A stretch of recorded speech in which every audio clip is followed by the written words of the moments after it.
بەرزان سلااوتان دەبێت زۆر خۆشحاڵم لاڵقەی شنوی بەرنامەی گیرفانی خەڵک لەگەڵتانم لاڵقەی ئەمجاری بەرنامەی گیرفانی خەڵک گفتوگۆکەین لەسەر بڕیارێکی حکوومەت تایبەت بە بەدەستکردنەوەی کەمترین کرێی کرێکار لە 350,000 دینارەوە بۆ 450,000 دینار لە ماوەی ڕابردوودا وەزارەتی کاروباری کۆمەڵایەتی هەرێمی کوردستان بڕیاری دا کە کەمترین کرێی کرێکار بەدەست بکاتەوە لە 350,000 بۆ 450,000. پرسیاری گرنگەوەیە کە ئایا ئەم بڕیارە لەسەر چ بنەمایەک دراوە و ئایا 450,000 دینار بۆ کرێکارێک توانای دەستەبەرکردنی بژێوەیەکی شایستە یان بژێوەیەکی مامناوەند و کەمتر لە مامناوەندیشی بۆ هاوڵاتی هەیە لە سنووری هەرێمی کوردستان و لەو ئاستەی نرخی کاڵا و خزمەت گوزاریەکان کە هەیە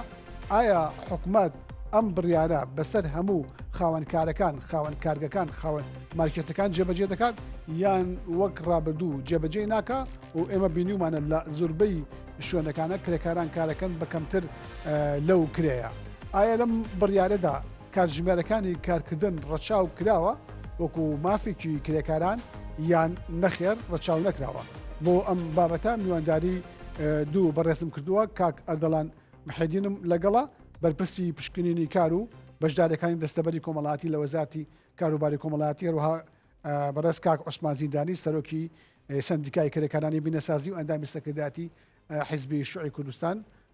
بەخێراتنی هەردوو لایەنەکەم کاک عوسمان با لە بەڕێستەوە دەست پێ بکەم ئەمەوێ بپرسم بڕیاری دانانی 450,000 دینار وەکو کەمترین کرێی کرێکار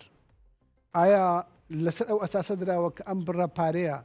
دەستوانێت دەستەبەری ژیانێکی مامناوەند یا ژیانێکی لانی کەم بۆ کرێکاران بکە بۆ خەڵکی خاوەن کار و دەستی کار بکە لە هەرێمی کوردستانە؟ سپاس ئەم بەرنامەی زۆر تایبەتە پێویستە بە ژیانی سەدان هەزار خەڵکەوانێ ڕاستی ئەمە هەنگاوێکە لەسەر ڕێگەیکی ڕاست کارێکی باشە لە 350,000 دینارەوە لایەنی کەمی کرێ کراوە بە 450,000 دینار بەڵام بە دڵنیاییەوە ئەمە ناتوانێت ژیانی کرێکاران دابین بکات چونکە لەبەرەوەی کە مەسلەی کرێی کار پەیوەندی نێوان کرێکار و خاوەنکار تهدید دەکات و ئەو ئەڵقەی ڕئیسی بینی ئەو دوو تەرەفەیە لە هەموو دەستورەکانی دەوڵەتانە لە جاڕنامەی گردوونی مافی مرۆڤە لە دەستوری عێراقا لە پرۆژی دەستوری هەرێمی کوردستانە لە قانونی عێراقا لە قانونی هەرێمی کوردستانایی کار هەر هەمووی ئاماژە بە قەزەی کار دراوە و بە قەزەی کرێ دراوە مەسەرەن بۆ نمونە من باسی بکەم کە قەزەیەکی زۆر گرنگە لە مادەی 22 لە بڕگەی یەکدا ئەڵێ کار لە دەستوری عێراقیە لە پێناوی مافیەکی ژیانێکی شکۆمەندانەیە بۆ خەڵک مافی شکۆمەندانە دوو ئەو پەیوەندی بینی کرێکار و خاوەنکار ئەبێ لەسەر بنەمای عەدالەتی کۆمەڵایەتی بێ لە پرۆژەی دەستوری هەرێمی کوردستانە کە پرۆژەیە هەمان شت دووبارە کراوەتەوە لە یاسای کاری عێراقی ژمارە 37 ساڵی 2015 کە دکتۆر بەڕێز فواد معسووم ئیمزای لەسەر کردووی سەکاری پێکرێ لە مادەی 63 داڵێ کری کارە بێ لەسەر پێداویستەکانی کرێکار و خانەوادەکانیان دیاری بکرێ دوو ئاستی گشتی کرێ لە وڵاتە ئاستی گشتی کرێ لە وڵات قانونی خدمەتی مەدەنی ژەگرێتەوانێ سێ خەرجی ڕۆژانە و ژیان و ئەو گۆڕانکاریانی بەسەر بژێوی ژیانایەت چوار پێشکەوتنە ئابوووریەکان لە یاسای کاری عێراقی ژمارە هەفتاوێ کە ئێستا لە هەرێمی کوردستانیشی پێکرێ ئەڵێ پەیوەندیەکانی بینی کرێکار و خاوەنکار کە وابەستەیە بکرێەوە لەسەر بنەمای عەدالەتی کۆمەڵایەتی ئەم بڕیارە ڕەچاوی ئەم خەڵانەی کردوانی من تێبینیم کرد لەو خەڵانەیە باس لە تەزەخومەکە بەوەی کە ئەسعار لە گۆڕانایە باس لەوە دەکات کە کار دەستەبەری ژیانێکی شایستە بکە بەڵام ئەگەر دەستەبەری لانی کەمیش بکە ئەیکات ئەنجا من ئەوەنم بۆ باس کرد مەسلەی کار حەزم کرد ئەم پێشەکێ باسکەم تۆزێ بە ڕاستی ئەم مەسلەیەکی زۆر گرنگە پەیوەستە بە ژیان و ئەوەی کەوە ناونیشانتان ناوە گیرفانی خەڵکەوە پەیوەندی بە ژیانی خەڵکەوەی هەمووی لە کۆمەلگای مرۆڤایەتی زۆر گرنگی بە مەسلەی کرێ ئەدرێ چ لە کرێ لە فەرمان بە گشتەکانی دەوڵەتا بێت چ لە کەرتی تایبەتا بێ کرێ ڕوکنێکی ئەساسی قانونی کارە چکە پەیوەندی بینی کرێکار و خاوەنکار ڕێگەخا ئەڵقەی ڕئیسی بەستنەوەیان ئەو مەسئلەیە لەبەرەوە لە دەستورە هەیە لە جاڕنامەی گردردونی مافی مرۆڤ لە مادەی 22 23 24 کە حەقی مواتە کە باسی حەقی کارەکە باسی حەقی کارێکی ژیانێکیش کۆمەنداناکە ئایا 450,000 دینار کرێکارێک ئەتوانێت خواردنی پێدابین کا بۆ مانگێک ئەتوانێت جلوبەرگی بۆ دابینکا بۆ مانگێ ئەدوانێت پێداویسێ ڕۆژانەکانی بۆ دابینکە ئەتوانێت ئەگەر خاوەن خێزان بێ و کرێکی بێ ئەتوانێت پێدابینکە و ئێستا بەزیانە بێ لە دەستیان نەخۆشخانەکانیشیان کردو بە کردی تایبەت خوێندنیش خەریکە بەرەو کردی تایبەت دەڕوا کرێکارێک خوێندکارێکی هەیە دوای شەشی ئامادەی وەرناگیری لە زانکۆ و پەیمانگاکان بە ناچاری خوێندکارەکە فشارەکە دەسەر دایک و باوکی بێ بچێت لە خوێندنگە ئەهلیەکان خوێنێ 400 وەک وتم لە بیدایەتە ئەمە هەنگاوێکە لەسەر ڕێگەیەکی ڕاست کارێکی باشە 100,000 زیادی کردووە بەڵام بوو ئەم ئەزمەیە کە هەیە بوو ئەم سیاسەتە گشتی ئابووری حکوومەتی هێرێم نەخێ لە ئاستی پێویستانە وەنجا من نەقدم هەیە لەسەر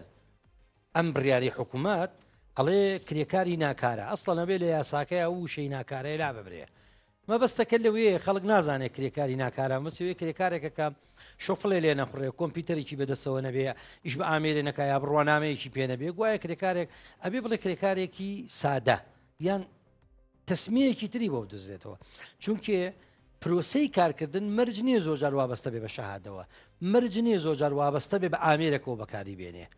لەبەر ئەوە وشەیەکە ئەمە خاڵێکیان خاڵی دووەمیان حکوومەت دواکەوتووە لەمە بپی قانونی ئەمەری عێراقی ئەبێت 2 ساڵ جاری حکوومەتی هێریەم وەزارەتی کار پێداچوون و بکە بەلایانی کەمی کرێە هەندێجا لە یاساکە هاتووەڵێ ناوە لایانی کەم لە 2 ساڵ جارێکە بەڵام من حەزەکەم حکوومەت جواباتەوە چەند ساڵ ئەوان لایانی کەمی کرێیان مەسەلەن باشە کاک عوسمان ئەم بڕیارە بەس لە کرێی کارمەند ناکە یا کرێی کرێکار ناکە بە شێوەیەکی گشتی بەس لە کەمترین کرێی کرێکارەکە یعنی کرێکارێکە شەهادەی نەبێ کرێکارێکە سەنعەت نزانێ کرێکارێکە هیچ ئەزمونێکی نەبێ کرێکارێک لە هەر بوارێکە کار بکە نابێت موچەکەی لە 450 کەمتر بێ یعنی کەمترین کرەیەک کە لە کوردستانە ئەبێ بدرێت بە کارمەندێک کە کارەکە 450,000 دیناری عێراقیە ئەمە مانعی ئەوە ناکە کە کرێکارێک 4500 دۆلاریش وەرگێ لایەنی کارکردنە بۆ ئەمە شتێکی خراپە کە کەسێک خاوەنی هیچ بڕوانامەیە نەبێ هیچ بزنسێک نەبێ هیچ تەجروبەیەک نەبێ مافەکە لە 450 کەمتر نەبێت ئەمە ڕاستە لە ئەڵێ لایەنی کەمی کرێ واتە کرێکارێک دەتوانێت لە کارگەیەکی چیمەندوێە بە 500 دۆلاریش بکە کرێکارێک لە دوکا لە مەسەلەن کێڵگەیکی کشت و کاڵەیە بە 500,000 دیناریش بکە یعنی ڕێگەی نەبەستۆ لەوەی کە کرێکار و خاوەنکار عقد ببەستن لەمە باشتر بێ بەڵام ئەمە دەستی خاوەنکارەکاتەوە کە بە 450,000 دینار ئیش بە کرێکار بکە بەڵام کرێکارێ ئەگەر شاگردێکی دوکانی شەت بەفرۆشیش بێ باشە دوجار ژنی هەیە مناڵی هەیە خواردنی ناوێ ئەو کرێکاری کە سادەیە خاوەنی بڕوانامەنێ یا خاوەنی فلان شتنیە یا ئامێرێکی تەکنەلۆژی پێشکەوتو بەکارنانێ هەمان خواردنی پێویست نییە هەمان جلوبەرجی پێویست نییە هەمان مناڵ بەخێوکردنی هەمنان کرێخانوی ئێستا مۆبایلی هاتۆتە سەر کارتی هاتۆتە سەر ئێستا عریزەنووسی لە سایم حکوومەت و سیاسەتی ئابووری حکوومەتە عریزەنووسی بۆ بە کەرتی تایبەت و تۆ بێ بڕۆی ئیجازە دەرهێنانەوە دوکانارەکان خۆکرێکار نین بەڵام چەندین مناڵیان هەیە مەبەستەکە لێرە وایە ئەمە حکوومەت بە تایبەتی لە کابینەکانی ڕابردووە زۆر دواکەوت لەوەی کە ساڵانە کە من بیرمە 15 ساڵ لەمە پێش ئێمە خۆپیشاندانمان کرد لێرە لە سلێمانی بۆەوەی کری لایەنی کەمی کرێت لە داوامانەکرد ملیۆنە دینار بێ چونکە ستانداری ژیانی بۆ ژیانی کەسێک ئینسانێک دوجارەمە ئینسانە لە جاڕنامەی گردردونی مافی مرۆڤ لە قانونی کاری عێراقیە لە دەستوری عێراقیاڵێ ئیشکردن حەقی هەموو ئینسانێکە و ئیشێکی گونجاو وەکرەیەکی گونجاو بۆ ژیانێکی شایستە ئەخر ژیانێکی شایستە خۆجلوبەرگە خواردنە پێداویستی ڕۆژانەیەکانە کریخانووە ئێستا خوێندن و زۆر شتی تریاتۆ لەبەرەوە ئەمە نەگونجاوە بەڵام و کوتم لە بیدایەتە ئەم هەنگاوێکە لەسەر ڕێگەیکی ڕاست بەڵام جێی تموحی چینی کرێکار نییە بە تایبەتی ئەوانەی ئەو بەشانی کە لایەنی کەمی کرێ جا لێەوە مشکلەتری جێبەجێکردنیەتی ئەمە چۆن جێبەجێکرێ باشە جا هەر بێ مناسبەت لە چوارچەوەی جێبەجێکردنە یەکێک لەو شتانێک کە زۆر بە بەجددی سەرنجڕاکێش ئەویش ئەوەیە کە میکانیزمەکانی جێبەجێکردنی ئەم بڕیارە چییە؟ ئێمە لە کوردستانە من خۆم بە دوای ئەم کەیسای ڕۆشتم بۆ نمونە لە سلێمانیە پێشەوەی هەر شوێنێک کە شارێکە منێتی ئاژیم لەو مارکێت و مۆڵانە لەگەڵ گەلێک کارمەت قسەم کردووە دەڵێ من موچەکەم 300,000 کاتێک لەگەڵ حکومەت قساکەم پێم بەڵێ بڕۆ شکاتکە ئەگەر شکاتکەم دەرمەکە ناتوانە شکاتکە لە بەروی دەرنەکرێ و ناچار بە موچێکی زۆر کەمتر بە 250,000 ڕازی بووە کار بکە حتا لە دەرەوەی سنتەری شارەکان لە قەزا و ناحەکان کارمەندێ بە 200,000 کارەکە بە 250,000 کارەکە ئەم قانونا هەر ئەوەیە کورد قسێکی معروفی هەیە دەڵێ حبر على الورق مەرقەبێک لەسەر کاغذ و جێبەجێ ناکرێت دەڵێ ئەنجا بجێ یاسا چەنە گرنگە بۆشایی تیانە بێت جێبەجێکردنیشی ئەوەنە گرنگە زمینەی بۆ خۆشکرێ ئەم زمینە خۆشکردنە میکانیزمە یەکەمە بێ حکوومەت لە ڕێی وەزارەتی کارەوە ئەو لیژنانی چاودێری پرۆسەی کار پرۆسەی کارگەکان و شوێن کارەکانەکەن ئەو لیژنانە زیاتر کرێەوە کاراکرێت دوو سندیکاکانی کرێکاران بە هەمان شێوە ئەو حیزب سیاسیانەی کە خۆیان بە مدافع لە قەزەی کرێکارەزانن ئەم قەزیانە بکەنە قەزەی ڕۆژ بکەنە قەزەی ئەساسی واتە لە ڕێی چاودێریکردنی ئەمەوە طبعاً ئێستا خەڵکێکی مەسەر خاوەنکارێکی عەقدی لەگەڵ کرێکارێکی دۆ بە 350,000 پێشتر لە ینی کەمی کرێ ئەمە بووە ئەبێت ئەم خاوەنکارە بەم عەقدا پیاداچوونەوە بکە ئەنجا هیچ کێشەیەکیش نییە 2 مانگ 3 مانگەمە دوا بکەوێ لە ینی کە معنیەوە مشکلەیەک نێتوانێت لە یەکێکی 2026ەوە وەلو حکوومەتی هەرێم کە بڕیارەکەی دەرکردووە ئەڵێ ئەبێ بۆ جێبەجێکردن نەتەوان ئەم بڕیارە بۆی بزانن وەزارەتی کار پێشکەشی کردووە پێشتر پێش وەزارەتی کار سندیکای کرێکارانی بیناسازی سندیکای کرێکارانی کوردستان ئەمانی دەمێکە تەقدیم کردووە حتا ئەحزابی حزبی شوعی حزبی کۆمەنیست لە یەکی ئایاری ئەم ساڵ پار پێرار ئەڵێ لایەنی کەمی کرێ نابێت لە 700,000 دینار کەمتر بێ چونکە لە بەروی ستانداری جیهانی باسی ئەم مەبلەغاکە بۆ ئینسان بەپی ئەو پێداویستی کە ئێستا لە بازاری کوردستان هەیە ئەمە مەوزوعەکەیە ئەنجا حکوومەت ئەگەر ئەیەوێ لەو ئەزمەیە ڕزگاری بێ ئەڵێ مەعاشخۆرێکی زۆر و بودجێکی زۆرمەیە ئەبێ دەعمی کەرتی تایبەتکە من بۆ وتم ئەمە هەنگاوێکە لەسەر ڕێگەی ڕاست تۆ لە مەزمەیە کە موچە نایی بە خەڵک بەڵام معاشی کرێکار زیاد بکەی لایەنی کەمەکە خەڵک ڕووکە کەرتی تایبەتەکە اینجا بۆیە ئێمە هەمیشە بەردەوامە بین تەئیدی شتی باشەکەین بەڵام قەت ناوەسین بەردەوام پێشنیاری باشتر تەقدیمەکەین بۆی ئەوەی کە پێی وترێت لە قانونە لە فەرهەنگی کۆمەلگای مرۆڤایەتیە ژیانێکی شایستە بۆ مرۆڤ دەستە باشە کاک عوسمان لە هەموو دنیای سندیکا کرێکارەکان دەورێکی گەوریان هەیە لەوەی کە ڕۆڵ ببینن بۆ فشارخستنە سەر خاوەنکارەکان بۆ ئەوەی کە کرێکار ناچار ببێت یعنی خاوەنکار ناچار ببێت کە ئەو موچەیە کەلانی کەمی کرەیە بۆ کرێکار ببرێتەوە و سەقفی موچە بەرزکاتەوە ژینگە و زمینەی کارکردن باش بکات بەڵام ئێمە بەداخەوە لە کوردستانە وەک چۆن بەشێکی زۆر لە ڕێکخراوە پیشەیەکانمان وابەستە حیزبەکانن و کار ناکەن و خزمەتی ڕاستەقینە بە توێژەکانی خۆیان ناکەن سندیکا کرێکارەکانیش بە هەمان شێوە یعنی ئێوە چیتان کردو بۆ ئەوەی کە فشار بخەنە سەر خاوەنکارەکان بۆ ئەوەی کە کرێزیاکە بۆ ئەوەی کە لانی کەم پابند بێ بم قانونەی کە حکوومەت دەری کردووە بەرنامەی جۆرا و جۆرمانەیە بەیەکێک لە بەرنامەکانمان بە دووەداچوونی ڕۆژانەی مەیدانیە من بۆ خۆم ئەمە کۆمەڵە وەسایقە هێناومە هەر لەبەرەوەی کە زۆر جار خەڵک یعنی جۆرە لە بێمتمانەی دروست بووە نەحەقیشینی ئەمە هەمووی کۆمەڵە وەسایقە کە هێناومە چوین سەردانی شوێنکارەکانمان کردووە ڕۆژانە سەردانی شوێنکارەکانەکەن من لە ماوەی 6 مانگی ڕابردووە زیاتر لە 20 پرۆژە مەیدانین ڕۆشتوینتە ناو پرۆژەکانەوە بزانین ڕەوشی ژینگەی کار چۆنە بزانین کرێ کار چۆنە بزانین مۆڵەت چۆنە بزانین گرێبەستەکانیان چۆنە بزانین زمانی ئیجتیماعی کراوە ئەمە یەکەمیان دوو کاتێکە کێشەیەکی کرێکاری بێ زۆرجار لە ڕێی ڕاگەیاندنەکان و فشاری ئیعلامیمان کردووە کەمەیەکە لە ڕێگەکان هەندێک جار کەیسەکانمان بردووەتە دادگا ئێستا بۆ نمونە چەندین کەیسمانەیە لە مانگەکانی ڕابردووە کرێکارێک برینار بووە کەوتۆتە خوارەوانێ چوین لە دادگای کاری ڕێنمایی خانەوادەکەی مان کردووە بۆ ئەوەی کە بتوانێت بچێت چۆن لە دادگای کار سکاڵا تۆمار بکە و لە هەمان کاتیشە لێ ئەعلامەکانە بە بەردەوامی خەڵکی ڕۆشنبیکردنەوەی دەورەشمان کردوێتەوە بەس فقط لە مانگی 11 و 12 2024 لەگەڵ ئەم 6 مانگەیە ئێمە نزیکەی بەس ئەم سندیکای بیناسازیە بێژگە لە 6 سندیکاکەی تری کرێکاران چکە سندیکای کرێکارانی بیناسازی یەکێکە لە سندیکاکانی یەکێتی سندیکاکانی کرێکارانی کوردستان یعنی حو سندیکا لە کوردستانەیە ڕێکخراوێکیانەیە پێڵن یەکێتی سندیکاکانی ئەمە عملی ئەمانە کە باسم کرد مەسەرەن مەیدانیانە چین بە کرێکار بەڵێ ئەنج ئاخر ئەمانە هەمووی پێویستە بۆی کە چۆن تۆ مراقبەی خاوەنکارەکەی چۆن کرێکار و شارەکەی و دیفاع لە مافی خۆی بکە چکە قانون حەقی بێ لە هەمان کاتە ناوە یاداشە دەینە حکوومەت لە یەکی ئارە خۆپیشاندان نەکرێ ئێمە بەنسبەت خۆمانەوانی هەموو سیاست چوین دیفاعمان کردو هەموو ڕێکخراوە پیشەییەکان لەناو سندیکاکانە بەس کێشەکە لێرە لە چیایە کێشەکە لەوایە حکوومەت هەندێک جار هەندێک بڕیاری باش دەرەکات بەڵام هەوڵی جێبەجێکردنی نایە هاوسەنگی ڕناگرێت لە بینی بەرژەوەندی گشتیە کە پێوتێ بەرژەوەندی خاوەنکار و کرێکار مەیا لە بەلای خاوەنکارەکانە ئەمە کێشەکانە یعنی سیاسەتی ئابووری حکوومەت لەسەر کۆمەڵی بنەما دابین کراوە یەکێ لە بنەماکانی ئەوەیە کە یاسای وەبەرهێنان فەرزەکە بەسەر یاسای کارە یاسای وەبەرهێنان فەرزەکە بەسەر یاسای زمانی اجتیماعیە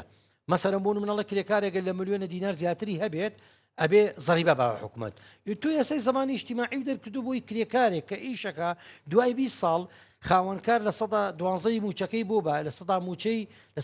12 موچەکەی بابە زەمان لە سا پێنجی لە کرێکارەسەر بووی ئەم کرێکارە زەمان کرێت لە ئەخیرە بێخانە نشینێکی بێ کەچی لەولاوە هاتۆ لە قانونی زەریبەیە بڕگەیەکی داناوە هەر کەسێک ئیش بکە کرێکاری ژەگرێتوانێ ئەگەر معاشەکەی لە ملیۆنە دینار بێ بە زەریبە بە حکوومەت کا قسمە دێمە سەر پرسی زمانی اجتماعی بابەتە چی گرنگە بەڵام پرسیارەکە ئەمەیە کە من بەسمەوەی ئەمانە لە بەردەوام چوین کێشەکەی حکوومەت بەدەم داخوازیەکانی ئێمەشەوە بەڵام پرسیارەکە ئەمەیە یعنی بۆ نمونە کرێکارێک لە کارگەیەکە لە کۆمپانیایەکە لە مارکێتێکە چۆن بتوانێت بەرامبەر بە خاوەنکارەکەی دەنگڵ بڕێ لە کاتێکە بە هەزاران ئۆفەری تری عرضی عمل هەیە لەناو بازارە هەر دقەیەک بێ خاوەنکارەکە توانێت ئەم دەرکاوێکێکی تردانی ئەسڵەن مشکل لە گەورەکەوەیە لە کەتی تایبەتی کوردستانە هیچ زمانەتێک نییە بۆ مانەوەی کرێکار بەپی قانونی کار کرێکار هەر کاتێک بەپی قانونی کار لە هەندی حاڵەتە خاوەنکارە توانێت کرێکار دەرکا ئەگەر کرێکار ئەندام بوو لە سندیکا هەوڵی خەباتی سندیکاییە داوای کرێی خۆی کرد داوای زمانی کرد داوای ئەمانەی کرد لەسەرمە خاوەنکار ناتوانێت دەریکا ئەتوانێت لە قانون لە محکمەی عمل بڕوا سکاڵا تۆمارکە ئەمەیەک لە پۆلیس سکاڵا تۆمارکە توانێت بێ لە سندیکای کرێکاران سکاڵا تۆمارکە و ئەم کەیسانەمانەیە لەسەر ئەرزی واقع ئەم سکاڵا تۆمارکردنە ئەم چی بۆ کرێکارەکە لەسەر ئەرزی واقع زۆر جارە بە جێبەجێ بووە نمونەیەکت بۆ باسەکەم بەر لە نزیکەی 8 مانگ لەمەوە پێش 9 مانگ لەمەوە پێش کۆمەڵێک کرێکار لە ناوچەی چەمچەماڵ لە کارگەیەکە پێم خۆش دێناوی بەرم زیاد لە 15 کرێکار بوون بە کۆمەڵ دەرکران هەر هەمیان چوون لە دادگای کار شکاتیان لە خاوەنکارەکە کرد لە بەرەوەی بەناحەق دەرکرا بوون کرێکار تەنیا لە چەند حاڵەتێکی زۆر تایبەتیە خاوەنکار دەتوانێت عەقدەکەی کۆتایی ببێنێ لە هەموو حاڵەتەکە ناتوانێت قانون سەنە دەبووی بەڵام ئەبێ کرێکار یەکەم خۆی وشیار بێ دووەمە بێ سندیکاکان فعال بن دیفاعیان لێ بکەن سێ حکوومەتیش چاودێر بێ دایرەکانی کار و زەمانوانە حکوومەت زوعفی هەیە لەمە حەقیقەت پێ بڵێم سندیکاکانیش من ناڵم هەموو سندیکاکان بە ئاستی جیاواز بەڵام لە سندیکایە بۆ سندیکایە گۆڕێ لە شارێ بۆ شارێکە گۆڕێ بە کورتی و پوختیەکەی خەباتی سندیکایی لەگەڵ قانون سەنە دەبووی کە کرێکار خاوەنکار ناتوانێت بەڵام لە ئەمری واقعە ئەمە شەروکوی چۆن ڕۆژنامەنووسێ حەقی خۆیەتی بچێت تەختەی کارێکی هەواڵێ بکاتن تێڵێن هەروکو چۆن موچەخۆری حەقەتی موچەکەی لە وەختی خۆیان بدرێتێ بە 3 مانگ جارێ ئەیدەنێ یعنی من مەبەستەکەم حکوومەت یعنی کەمتەرخەمە نەقسی هەیە لە جێبەجێکردنی قانونەکان و چاودی خۆی قانون پێشێلەکە و ئێستا من ڕۆژێ لەگەڵ خاوەنکارێک قسەم کرد وتم کاکە تۆ بەپێی قانون نابێ ئاوا بکەی لەگەڵ کرێکارە ئەبێ ئەمەی بۆ جێبەجێکەی ئەبێ سابوونە بێ ئەبێ مەخسەلە بێ بێ ژووری خەوتنە بێ ئەبێ پاکوتەمیز بێ بێ مانی ڕۆژێک ئەم ناومی پاکرێتەوە ئەبێ کرێکاری پاکەرەوە جیابێ لەو هەژنۆ کرێکاری 12 سەعاتی شەکەن و دواییان لە ژێر زەمینێکە لە سیتیانی کوردستانە لە ژێرە ئایان خەوێرن ئەبێ کرێکارێک بێ بۆیان پاکاتەوە وتی کا عوسمان ڕاستی قانون چێکی حکومەت خۆی قانون جێبەجێ ناکات تۆ ئینسانیت زەمیرت هەیە سیستەمی کارکردن دەیە قانون دێت تۆ بیکە بەڵام کاک عوسمان لە دنیاە سندیکا کرێکارەکان بۆ تەحدیدکردن یان بۆ بە عملیکردنی ئەو لانی کەمی کرێکارە بۆ ئەوەی خاوەنکار ناچار بێ ئەو پڕەپارێ بدا یا هەلومەرجی کارکردن باشتر بکە ئەوی شەوەیە کە سندیکا کرێکارەکان ئامرازێکی فشاری بەقوتن بەسەر حکومەتەوە یعنی بۆ نمونە لە تونس ئۆکەی کە سندیکا کرێکارەکان ئەڵێ بانی خۆپشاندانەکەین یەکسەر حکومەت داوای مفاوەزاتەکە بۆ زانێ ئەتوانێت ملیۆنێک کرێکار بێنێتە سەر جادا و فەرزی ئەو داواکاریانە بکە کە سندیکا پیشەکانی کرێکاران هیانە و لانی کام حکوومەتی جبارکە بە جێبەجێکردنی قانونەکەی خۆی بەڵام لە کوردستانە سندیکا کرێکارەکان چ وەرەقێکی فشاریان هەیە لەسەر حکوومەت چی هێزێکیان بەکارهێناوە بۆ ئەوەی کە حکوومەت بێنە سەر خەتی گفتوگۆ ئەم لانێکم ئەم قانونە جێبەجێکە کە کەمترین کرێکارە هیچ کرێکارێک هیچ کارمەندێک لە هیچ مارکێتێکە لە هیچ شوێنێکە لە 450,000 کەمترین نەبێ. بەڵێ سندیکای کرێکاران ڕەنگە ئەم 1-2 ساڵە بەهۆی هەموو ئەم ئەزماتانەوە کە هەیە هەموو ڕێگرانی کە لە ناڕزایەتی و خۆپیشاندان و گردبوون و کۆنگری ڕۆژنامەنووسی ئەکرێت ئەمانە سندیکای کرێکارانشی ئەم 1-2 ساڵ بەس لە ساڵانی ڕابردووە یاداشتی داوە حکوومەت خەتی گشتی گۆڕانکاریەکانی پێشکەش کردووە لە کۆنفرانسەکانی وەزارەتی کار بەشداری کرد و مەشروعی خۆی تەقدیم کردووە بەردەوام ئیعلامی وەکو فشارێ بەکارێناوە لە یەکی ئارە خۆپیشاندانی کردو و کۆڕی کردووە سندیکا فشاری خۆی کردووە بەڵام ڕەنگە سندیکاکان منی متفق بم لە خاڵێکە لە ئەستی پێویستی هەموو مشکی لە گەورانانە ببێتن. طبعا لێرە من مەسئولی سندیکای کرێکارانی بیناسازیم مەسئولم لەوەی لەم بوارە زیاتر قسە بکەم چکە سندیکا شۆفێرانێ ڕستن و چنینێ کشت و کاڵیە پیشەسازیە یەکێتی سندیکاکانی کرێکارانی کوردستان هەنگاوی ناوە بەڵام من بۆ خۆم بۆیە ئەتوانم لێرە قسەکەم لەبەروی ڕۆژانە لەگەڵ هاوڕێ و هەواڵەکانم لەوە سندیکام حەقیقەتەن پێوتون هەتا ئێستا سندیکای کرێکارانی کوردستان یەکەم وەکو پێویست نییە دووهەم تا ئێستا بەرەیە بەشێک لەو کەسانی لەو شوێنە ئیشەکەن ناتوانن بە ئازادی وەکو من ئیشکەن من بێجگە لە خۆم و قەنەعەتی شخصی خۆم قەنەعەتی بیر و باوەڕەکەم کە من لە هێزێکی چەپی شوعی نوێنەرایەتی حزبی شوعیەکەم لە سندیکای کرێکاران بیر و باوەڕەکەیمەیە بۆیە هێشتا ئازادی تەواوی کاری سندیکایی نییە ئەم پرۆسەیەکی متەکامیلە ئەبێ قانونی سندیکای کرێکارانیش بگۆڕێ سندیکای کرێکارانیش وەکو هەموو ڕێکخراوە پیشەکەتی بە حیزبی کراوە و ئەمە دەستی بەڵێ لێرە یەک نقطە هەیە لێرە نقطەیەک هەیە بە حیزبیش بێ بەس قانونی هەیە قانونی ژمارە 52 ساڵی 1970 تەنزیمی نەقابیە ئەم قانونە کرێکار ئەتوانێت خۆی 50 کرێکار لە معمەلێکا بێ ئەتوانێت ئینتیخابات بۆ خۆی کاری ژنێکی سێکەسی بۆ خۆی دروستکە لە 50 کرێکار بەرەو خوار ئەتوانێت ئەمە وەکو کۆمەڵی خوێنکاران و یەکێتی مامۆسایانۆمانە نییە سندیکای کرێکاران لە دوای شۆڕشی 14 تەمووزەوە لە عێراقا بە قانونی ژمارە یەکی ساڵی 1950 لە سەردەمی عەبدولکەریم قاسم و دەوری چەپ لە عێراقا قانونێ دەرچووە بۆ سندیکای کرێکاران بۆ زەمانی اجتیماعی بۆ قانونی عەمەل ئەم قانونی زەمان سندیکای کرێکارانە ڕێگا ئەدا کرێکاران نەشاتاتی خۆیان بکەن بەبێ حیسابکردن بۆ خاوەنکار بەبێ حیسابکردن بۆ ئیدارە بەبێ حیزب بەبێ حکوومەت بەڵام فقط سندیکای کرێکارانی عام سەپەرشتی انتخاباتەکەیان کە فقط ئەو مەرجەیەتی هەیە لەبەرەوە قانون مەجاری ئەمیشی تایە بەڵام مشکلەیەکەیە لە کوردستان فەرهەنگی ڕێزگرتن لە یاسا و جێبەجێکردنی یاسا وەکو پێویست نییە دایمە یاسا بەسەر فەقیر و هەژارەکانان جێبەجێکراوە بەڵام بە پێچالەوە نێیانێشتۆ فەقیر و هەژارەکان سوود لە یاسا وەربگرن بۆیە بێ فەقیر و هەژارەکان هۆشمەند بن بە یاسا ويبي هەمیشە دیفاع لە یاساکەن زۆر جا خەڵک حکومەت کام یاسا حکومەت حەزەکە خەڵک گوێ بە یاسانەیە حکومەت حەزەکە چکە بۆی ئاوام و چاوالێکە بۆی تەعین ئیستقلالکە وەکوی جەنابەت وتت نەقاباتەکانەوە لەبەرەوە فەرهەنگی ڕێزگرتن لە یاسا فەرهەنگی کارکردن بە یاسا طبعا ئێمە قسەمان لەسەر یاسای عادیلە قسەمان لەسەر یاسایەک نێنە عادیل بێ ئێستا ئەم یاسایی کار من بۆ خۆم لەگەڵ ئەوم گۆڕانکاری بەسەرا بێ یاسای زەمانی اجتیماعی لەگەڵم گۆڕانکاری بەسەرا بێ یاسای کاری سندیکایی ژمارە 52 لەگەڵم گۆڕانکاری بەسەرا بێ بەڵام سەرباری ئەمانەش هێشتا ئەم یاسایانە کۆمەڵی مادە و بڕگە و بابەتی گرنگی تایە کە لە بەرژەوەندی کرێکاران و کارگەرانی هێزی کاری ئەم وڵاتایە ئەمانە نقطەی گرنگە کاک عوسمانێکێکی تر لەو پرسانە بریتە لە دەستەبەری کۆمەڵایەتی ئێستا بەشێکی زۆر لەو کارمەندانە یا لەو کرێکارانە کە لە ناوەندەکانی کارکردنا کارەکەن لە کارگەیەک لە مارکێتێک لە زۆر شوێنی تر بابەتی دەستەبەری کۆمەڵایەتی هەیە ئەمە چۆنم دەستەبەری کۆمەڵایەتی دەبێت بە زمانێک بۆ ئینسان لە کاتێکە لەم کۆمەلگایە نەسندوقێکەیە بۆ دەستەبەری کۆمەڵایەتی نە زمانی مانەوەی کارمەندێکەیە بە درێژایی ساڵانێک لە ناو شوێنێکی کارکردنا هەردەقەیەک ینی لە ئەمری واقع وایە خاوەنکار زۆر بە ئاسانی ئەتوانێت کارێکار ئیزن بە بعد جەنابەت ڕەدوابی ئەمە قانون دیفاعی لێکە و توان دیف خۆی بکە بەڵامشی دیفاع لە خۆی و سندیگاش بەڵام سەرزەمینی واقع وایە ئێمە ئەومان بینیوە خاوەنکار بە هاتزوی خۆی دەتوانێت کارمەند ئیزن بە و بیگۆڕە بە کارمەندی چیتر لە بارودۆخێکی لەم شێوەیە چۆن دەستەبەری کۆمەڵاتی بەدیدێ دەستەبەری کۆمەڵاتی فعلەن استقلالی اقتصادی گرنگە بۆ ئەوەی کە کرێکار زۆر بمێنێتەوە لە ئیشەکەی بووی بتوانێت سوودمەند بدێ و 20 ساڵەکە لە شوێنێک یا لە چەند شوێنە ئیشی کردووە بتوانێت بێ یەکێ لە مشکلەکان لارێمی کورسانە بە درێژایی وەخت بەهۆی حەساری اقتصادی کۆن بەهۆی شەڕی ناوخۆ بەهۆی سیاسەتی ئابووری ئێستای حکوومەتەوە کە کەرتە جۆرا و جۆرەکانی تایبەتی نەبژانەوەتەوەوانی و هەلی کاری کەم ڕقساندووە استقرارێک نییە بۆ کارکردن بۆیە خەڵکیش هەر زۆر زۆر پەناباتە بەرەوەی بڕواتە ناو کەرتی حکومیەوانێ لە کەرتی گشتیا کارکە کە نەبوونی ئەم استقرارە وای کردووە یەکێک لە مشکلەکان جێبەجێکردنی زەمان اجتماعی بێ خاڵی دوو هەمیانەوەیەکە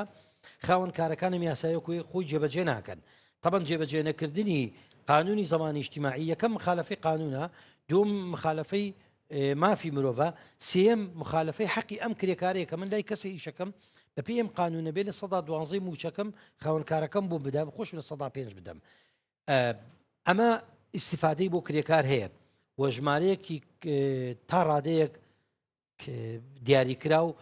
خانەنشین کراون لە کوردستان بەم یاسایە بەشێکی زۆریشیان چوون زەمانەکەیان ئەوانەڵە وەرمانگرتەوە خۆی وەرگرتنەوەی زەمان نییە مکافئی نیایی خدمەی پێڵێن من لەگەڵ ئەوام کە کرێکار نەچێ ئەو مکافئی نیایی خدمەیە وەرگێ چونکە کاتێ ئەوەی چوو ئەو چەند ساڵە خزمەتی کە هەیەی لەدەستێکێ زۆر سپاسکە عوسمان ئەمەم تاوە کەرەگە دویستی پرسیادینەوە زۆر باشە بەرەزان ناوبرێکی کووتمان هەیە و ئەگەڕێمە وڵاتان بۆ تاواکردنی بەرنامەکە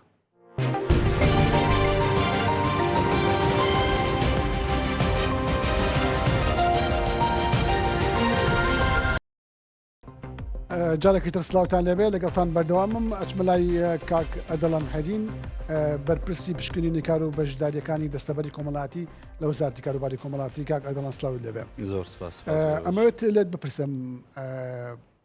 دیاریکردنی 450,000 دینار وەکو لایەنی کەمی کرێ تا چەند لەگەڵ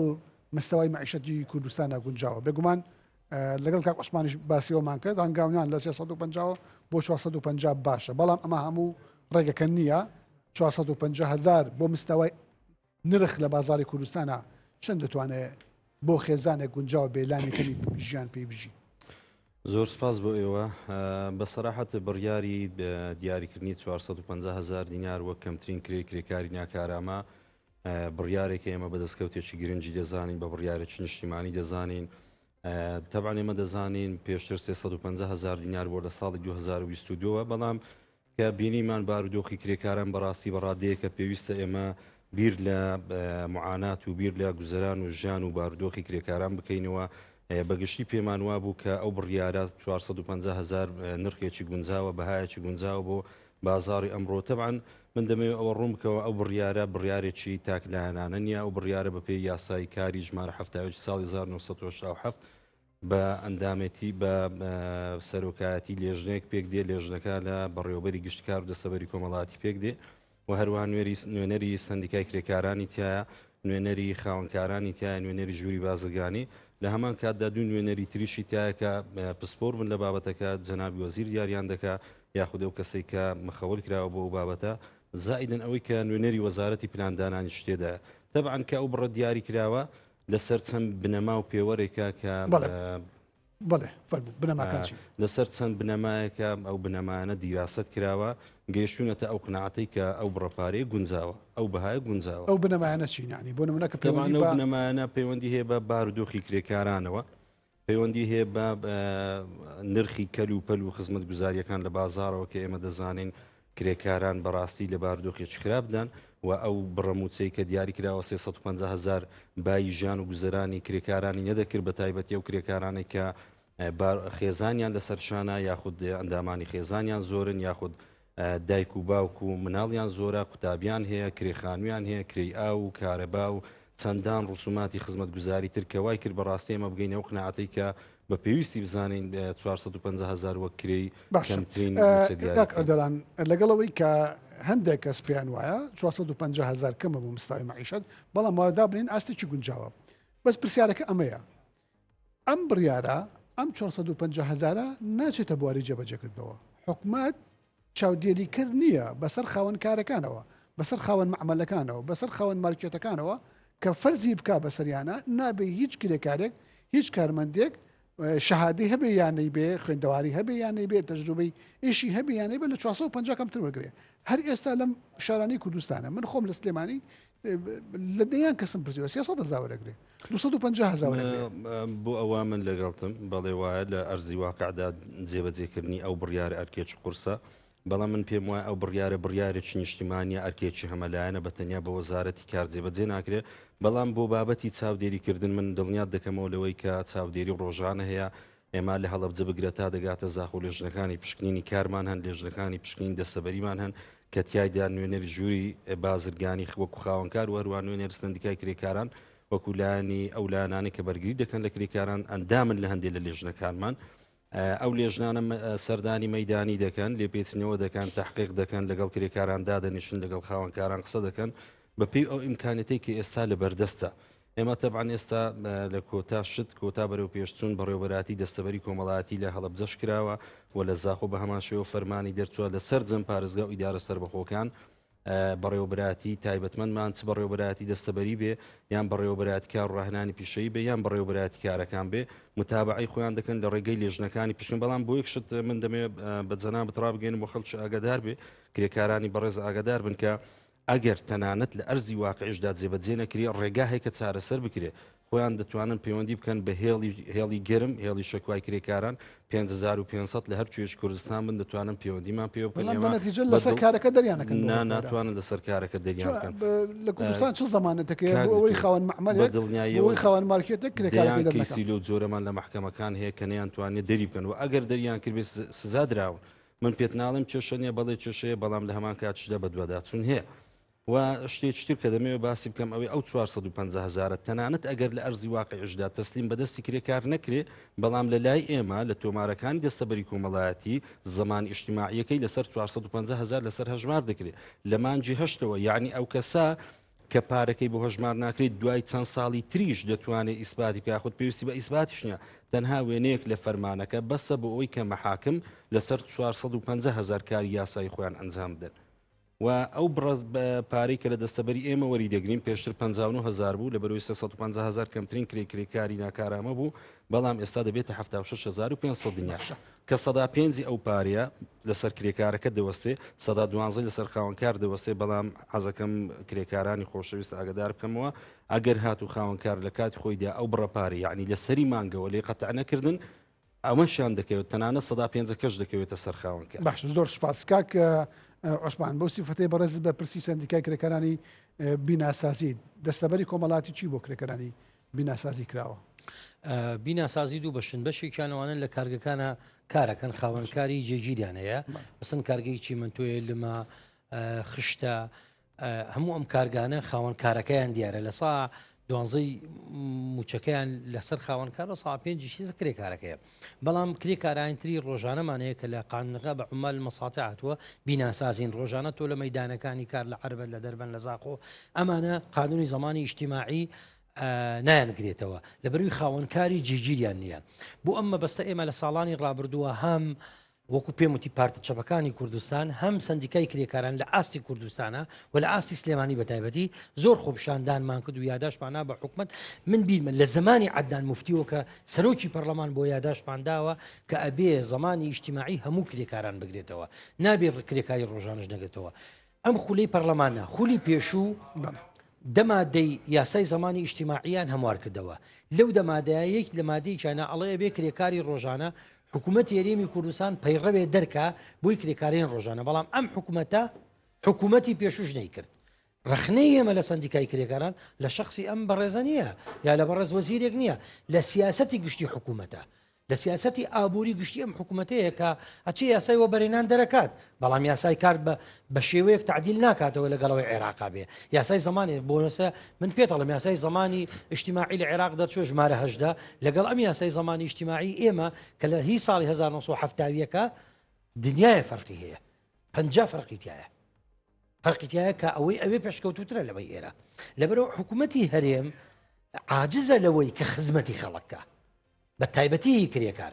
بۆیە بەڵام لە هەمان کاتە هەمیشە بەمەشەوە بەم یاسایە کە کەم و کوڕیتی هەیە من دایمە دیفاعم لەوە کردو کرێکار بچی خۆی زەمانکە زەخت خاتە سەرکاوەنکار چونکە ئەو زەمانە بۆ 4 مەسەلەی گرنگە ئەگەر تووشی سابەی عەمەلبی بۆ تەندروستیە بۆ خانە نشینیە بۆ خەدەماتی اجتیماعیە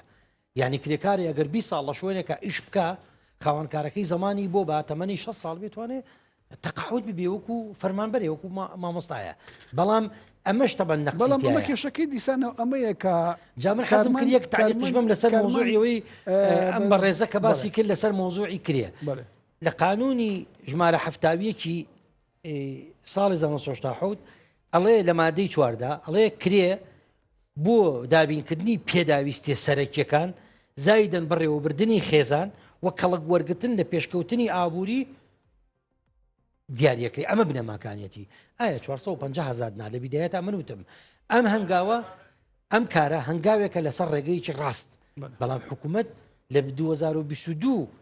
لایەنی کەمی کری لە 265,000 کرد بە 350 ئەوی لە ژۆر زەختی کرێکاران و سندیکاکان و ئەحزابی چەپ و خەڵکا و کرێکاران خۆشیان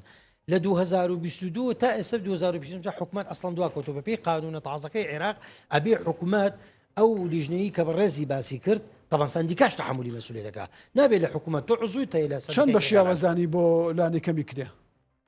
جان من ناتوانم مڵمەوە بەڵام تۆ خۆراک ئەبێ نسبەتێکی بۆ دیاریکەی جلوبەرگ نسبەتێکی بۆ دیاریکەی کرێخانوو نسبەتی بۆ دیاریکەی پێداویستی ڕۆژانە پێدا ستاندارێکی جیهانی هەیە بۆ لایەنی کەمی کرێ ئەم 450,000 دینارە بەشی کەسێک ناکە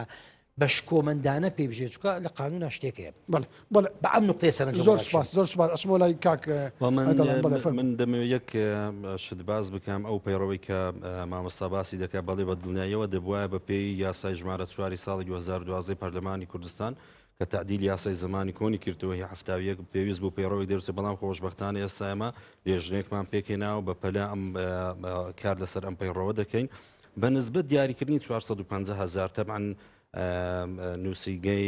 دیوانی سەرۆکایەتی ئەنجومەنی وەزیرانش قناعەتیان بەوە بووە کە بەڵێ 450,000 و ممکنە کرێکاران شایستەی زۆر زیاتر لەوە بن بەڵام ئایا ئێمە تا چەند دەتوانین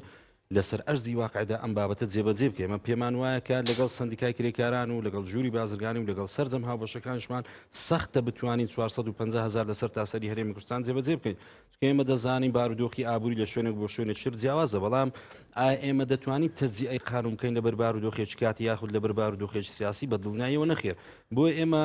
لە کاتی دیاریکردنی ئەم کەمترین کرێکاری ناکارامە دەبێ حسابی هەموو شوێنە جوگرافیەکان و سەرجەم بارودۆخە ئابووریەکان بکرێ وە شتێک لەبیر نەکەین ئەم بڕەکرەیە بڕی کەمترین کرێکاری ناکارامەیە کرێکاری ناکارامە چییە کرێکارێکە کە ممکنە خوێندەواری نەبێ ممکنە بڕوانامەی نەبێ خولی ڕاهێنانی نەبینیوە پێویستی پێ نیە پسپۆریەکی ئەوتۆی نییە ممکنە بە سەح و سەلامە بە مەرجەکانی سەح و سەلامە زۆر لەسەری تون نەبێ کارەکەی خطوڕی زۆری تێدا نەبێ پێویستی بە ماندووبوونێکی معنەوی فکری نەبێ یعنی ئەو فرسە ئەمەلانن کە ئاسانن کە هەموو خەڵک دەتوانێت بیکا کە دووبارن کە بەردەوامن لە کۆمەلگا بەڵام ئەوانی تر دەبواە بە هەمان شێوە ڕێنما یەک لە وەزارەتی کار دەرچوو بواەکە پێناسەی سەرجەم مهنەکانی بکرد بووە دلیل مهنی دەرچوو بواە بەپێی مهنەکان بەپێی ئەو خطوڕەی کە لەسەر سەح و سەلامیە هەن بەپێی ئەو شەهادانەی کە لەو پۆزیشن وەزیفانە وەردەگیرن لەو مهنانە وەردەگیرن کرێکانیان دیاری بکرا بووە کەواتە کەسێک کە خەریجی کیمیایە خەریجی بایۆلۆجی خەریجی فیزیای خود مامۆستایەکە مۆنسێکە دکتۆرێکە ئەکیدەوە تەحسیل حاصل نابێت 450,000 بێ ئەو 450,000 بۆ کەسێکە کرێکارێکی ناکارامەیە کرێکارێکە پێویستی بە جۆرێک لە کاکەندرێن یەکێک لەو منتوانم پرسیارێکی لێ بکەم فەرموو ئەتوانیت بەس من ئەم پرسیارە بکەم معنی یەکێک لە کێشە گەورەکان ئەوەیە بەهۆی زۆری خستنە ڕووی کارەوە بەهۆی ئەوەی لە 2014 هەتا ئێستا دەرچووی زانکۆ و پەیمانگەکان تاعین نەبوون دانەمەزراون خستنە ڕووی زۆری کاری دەستی کاری ئەم دەرچوانی زانکۆ و پەیمانگەکانەیە باشە ئەمە وە ئەکا خاوەنکارەکان لە دەرچوویکی کیمیاوە کە جەنابەت ئیستیقلالی ئەم وەزعاکە زۆر بەکەمتر لە 450,000 بە 300,000 ئیشیان پێکا بە 250,000 دەرچووکی زانکۆیش پێکە کە خاوەن کرێکارێکی خاوەن کارامەیە لەسەر ئەمە ئێوە ئەمە کاک دکتۆر مەبدەیەکمان هەیە ماف داوا دەکرێت بەڕاستی دەسەندێ تو قەت چاوەڕێ ئەوە مەکە خاستن وەکو چینی کرێکار کە بەڕاستی من لەگەڵ ڕێزم بەڵام پێویست بوو سندیکاکانی کرێکارانی کوردستان زۆر نزیکتر بوونە لە کرێکاران و بیان توانی وایە هاوشان لەگەڵ ئێمە معانات ئێوان باز بکەین دەبێت کرێکاران بەخۆیان بە دوواداچوونیان هەبێ و عەیەتی قانونیان هەبێ بەڕاستی ئێمە وەکو لێژنەکانی پشتین کار دەکەین بەڵام من لە تۆ دەپرسم نزیکەی 57,000 پرۆژە 58,000 پرۆژە لە تۆمارەکانی دەستەبەری کۆمەڵایەتی لەسەر جەم پارێزگا ئیدارە سەربەخۆکان تۆمار کراون ئێمە دەتوانین لە ڕێگەی هەفتا پشکنەرەوە لە هەموو پارێزگا ئیدارە سەربەخۆکان بە دوواداچوون بکەین ئامکانیەتی ئێمە لە ئاستی ئەو بەرەو پێشچوونی بازاری کاری هەرێمی کوردستاندا حکوومەتی هەرێمی کوردستان لەسەر ئەو بابەتە کاری کردووە بەڵام بە تەدریجی کارکردنەکە لە ساڵی 2020 ڕێژەی ئەو کرێکارانەی کە لە بەڕێوەبەراتەکان دەستەبەری کۆمەڵات تۆمارکراون 100,000 بوو تەنها 100,000 حکوومەتی هەرێمی کوردستان لە کابینەوەی نوێم بڕیارێکیدا بە دامەزرانی تەنها 30 پشکنەر باشە 30 پشکنەری کار 100,000 کرێکار زیادی کرد لە ئامارەکانی ئێمە بووە نزیکەی 200,000 کرێکار لە تۆمارەکان دەستەبەری کۆمەڵاتی وە جیالەوەش بەڕێوەبەراتیەکانمان لەگەڵ ڕێکخراوی کاری نێودەوڵەتی و لەگەڵ هاوبەشەکانی ترمان لەگەڵ سندیکای کرێکاران لەگەڵ هاوبەشەکانی تر لە حکوومەت لەسەر هێڵین بەڕاستی تەوعی زیاتر بڵاو بکەین زۆر باشە ئەمە کاتمان تەواو بوو لە ڕاستیا بەداخەوە کاک عوسمان فەرمووە شتێکی ویست بتێ وەڵام من یەک پرسیارێک بێ دوو تعلیقم یەکەم کرێکاری ناکاراوە لە قانونە دوایە بێ ئیشی لەسەر کەین هەمومان ئەو کلمەیە بکۆ ئەکرێ پێناسە بکرێ بە کرێکاری سادەیەکەوە دووهەم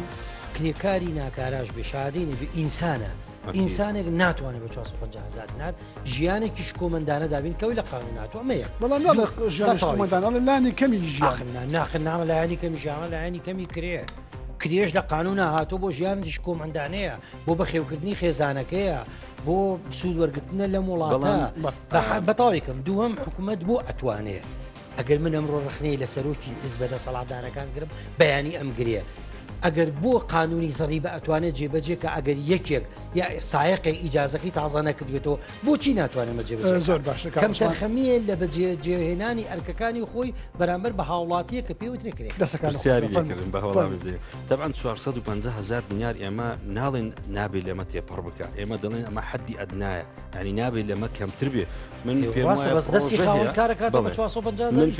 پێم وایە خاوەنکار هەیە لە زۆر پرۆژەیە خاوەنکار هەیە کرێکاری ناکارامەشەوە کە پێی دەڵێن ناکارامە زۆر زیاتر لە 400,000 کاکە دەڵان کاتەوە زۆر سپاس بەڵێ بدەانی بەڕێستەوەی کە گوێتان لەبوو گفتوگۆکردن بوو سەبارەت بە یاسانوەکەی حکوومەت بۆ دیاریکردنی لانی کەمی کرێت 450,000 دینار و لەکەوتەکانی بە میوانداری هەرێک لە بەڕێزان کاک عوسمان زیدانی سەرۆکی سندیکای کرێکارانی بینەساسی کاک ئەردەڵان حێدین بەرپرسی پشکنینی کار و بەشداریەکانی دەستەبەری کۆمەڵاتی لە وەزارەتی کاروباری کۆمەڵاتی زۆر بەخێربێن هەمولاتکان هێوادارم تەوەری بەرنامەکە مای سوود بێ بوو ئێوە توانێت بەدەم سەر شارڕای پێشمون هیوای کاتی خۆش بۆ مولای دەخوازم.